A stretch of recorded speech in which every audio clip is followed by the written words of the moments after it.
हाँ yes start. चूंकि मृत्यु पर किसी मानव का वश नहीं, इसलिए लोग कम से कम मृत्यु उपरांत मोक्ष अवश्य चाहते हैं। विराम।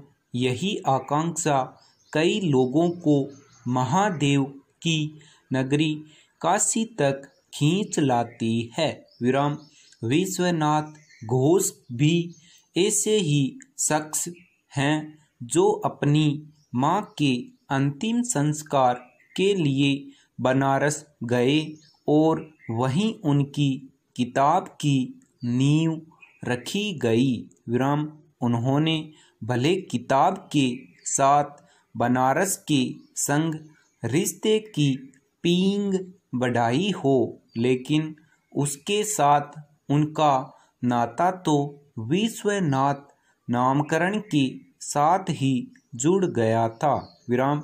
यह किताब शमशान में अंतहीन रूप से जल रही अग्नि की लपटों से लेकर गंगा के बीचों बीच मंद मंद पवन के स्पर्श वाले बनारस का सजीव चित्रण करती है। विराम।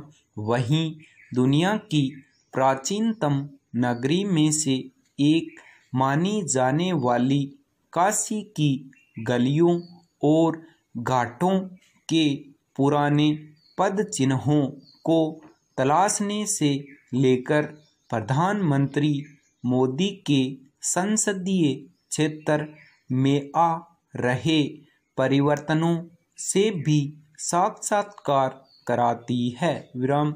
इस शहर पर बहुत कुछ रचा जा चुका है, इसलिए नवीनता पर लेखक यही कहते हैं कि बनारस एक खुली किताब की तरह है, जिसके पन्ने आप बार बार पलट सकते हैं, वाक्यों और गद्यांशों को बारंबार दोहरा सकते हैं, गूढ़ अर्थों को नए सिरे से तलाश सकते हैं। फिर भी यही संभावना है कि आप इस शहर को पूरी तरह न समझ पाएं। विराम। काशी और वाराणसी जैसे प्रचलित नामों के बजाय किताब में बनारस नाम के प्रयोग पर उनकी दलील है कि यही नाम स्थानीय लोगों को बनारसी की विशिष्ट पहचान देता है। विराम पैराग्राफ। किसी का उद्देश्य और आश्रय दोनों ऊंचे होते हैं। विराम। जैसे हनुमान जी लंका में गए तो उनका उद्देश्य राम जी की सेवा था और आश्रय राम नाम था, कर्म योग था। विराम। हनुमान जी ने श्री राम जी की दुहाई देकर रावण को समझाने की कोशिश की, लेकिन रावण ने हेकड़ी नहीं छोड़ी। तब हनुमान जी ने लंका जला दी। विराम।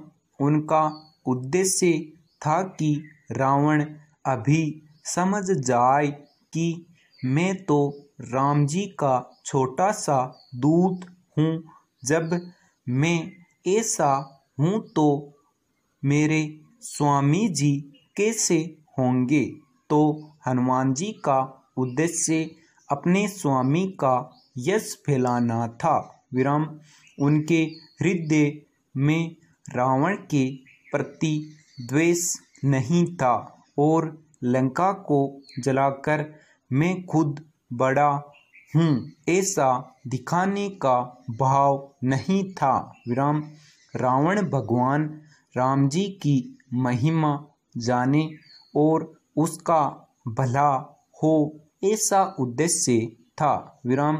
भगवान भी दूत को भेजते समय ऐसा बोलते हैं, जाओ काम तो हमारा हो सीता जी को लाने का, लेकिन हित रावण का हो।